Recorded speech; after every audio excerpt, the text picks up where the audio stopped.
Pozdrav djeco! Danas idemo na piknik. Ovo je naša košara za piknik. Na engleskom košara za piknik zove se picnic basket. Prvo što nam treba za piknik su tanjuri. Izvadimo 2 tanjura iz naše košare. Jedan je plavi, a jedan je rozi. Na engleskom tanjur se naziva plate, a znate li boje na engleskom? Roza boja naziva se pink, a plava boja naziva se blue. Sljedeće što ćemo izvaditi iz košare su vilice. Ovdje imamo 2 vilice. Jedna je žuta, a druga je zelena.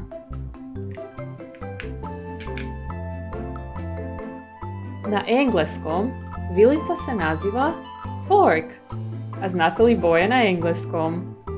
Žuta boja na engleskom se kaže yellow, a zelena boja na engleskom se kaže green.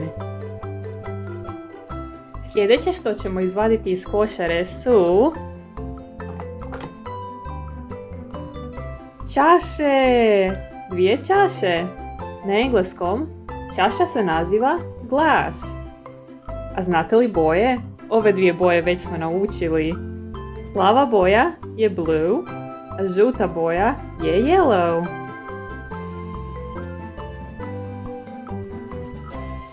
Da vidimo sada koju hranu smo spremili za piknik.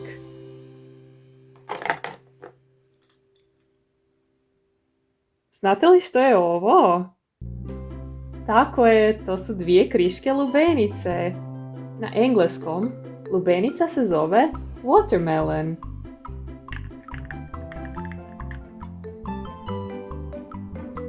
Pogledajmo što smo sljedeće ponijeli na piknik.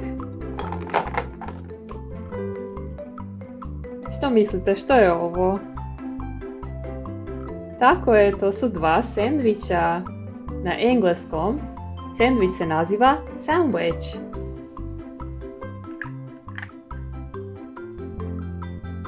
Što mislite, što smo još ponijeli na piknik?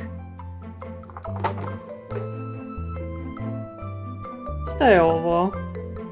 To su 2 naranče. Na engleskom naranča se naziva orange.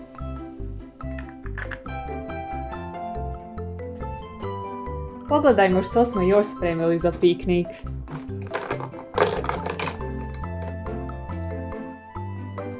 Ovo su 2 keksića u obliku zvijezde. Na engleskom keks se naziva cookie ili biscuit.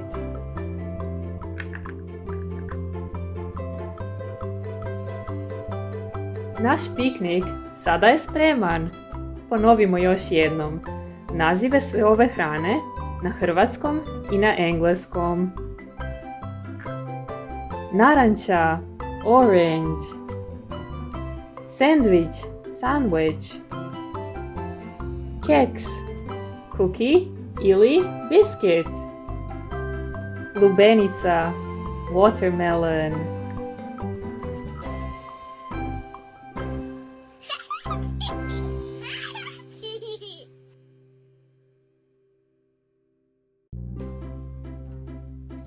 U kojoj grupi vidiš manje sendviča? Tako je, u desnoj grupi.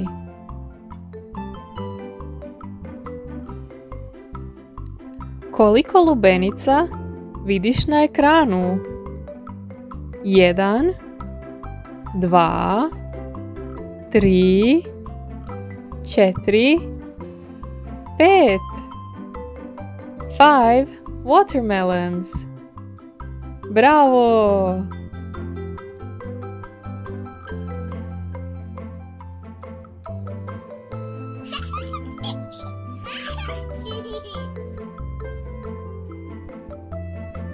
Molim vas, pomozite mi sada sortirati ovu hranu prema oblicima.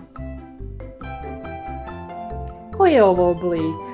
Što mislite, gdje ide? Tako je, to je krug.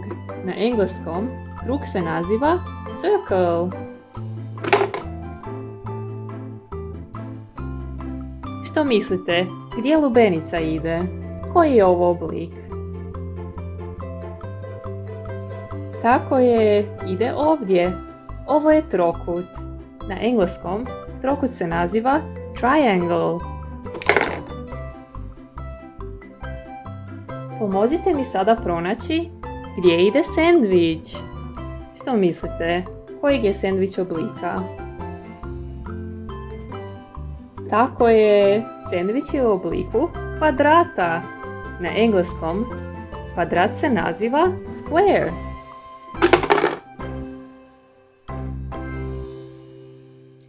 Posljednji oblik koji moramo sortirati je ovaj. Što mislite, u kojem obliku je ovaj keks? Gdje bi mogao ići? Tako je, keksić ide ovdje. Ovaj keks je u obliku zvijezde.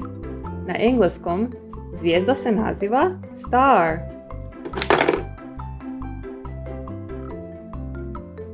Sortirajmo sada i hranu sa drugog tanjura, ali sada već znate koji su to oblici. Naranča je u obliku kruga. Sendvič je u obliku kvadrata. Lubenica je u obliku trokuta. I za kraj, ovaj keks je u obliku zvijezde.